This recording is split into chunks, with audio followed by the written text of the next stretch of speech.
Bonjour, je vais vous présenter le projet Fruinov, qui est un projet sur la recherche participative de variétés fruitières adaptées à la région Provence-Alpes-Côte d'Azur. Le contexte de l'étude repose sur trois grands besoins identifiés. Le besoin d'une réduction forte de l'utilisation des produits phytosanitaires en arboriculture fruitière, le besoin d'un élargissement du panel variétal pour des systèmes de plus en plus variés avec des niveaux de diversification plus ou moins importants, et le besoin de pallier à la diminution de la diversité génétique cultivée.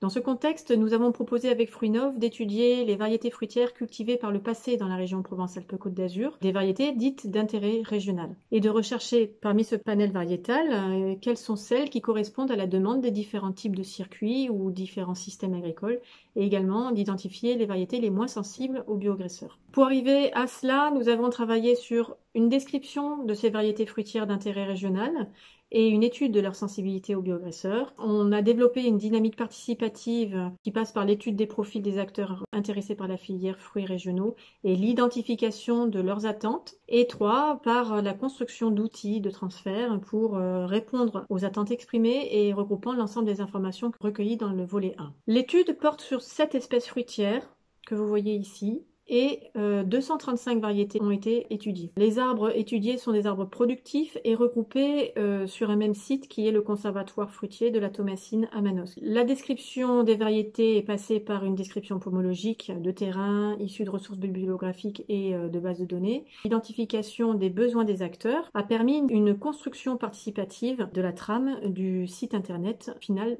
de Fruinov. L'étude de la sensibilité variétale est proposée sous différentes formes.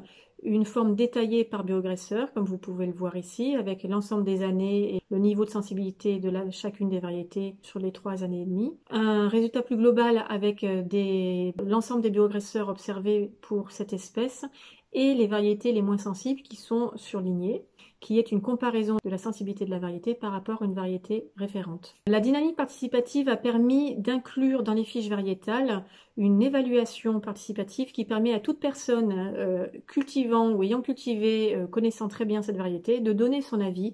Les différentes expertises permettront de consolider les informations sur cette variété. Sur le site internet également, cette dynamique participative a souhaité voir apparaître une facilitation de la mise en lien des acteurs participant ou travaillant sur ces variétés fruitières régionales. En conclusion du projet, les variétés les moins sensibles commencent à être identifiées. Il est nécessaire de continuer cette étude pour vraiment consolider les résultats. 3 ans et demi, c'est pas assez en arboriculture fruitière. Des variétés pourront donc à l'issue de cette relance d'études être cultivées, être relancées dans la culture de la région.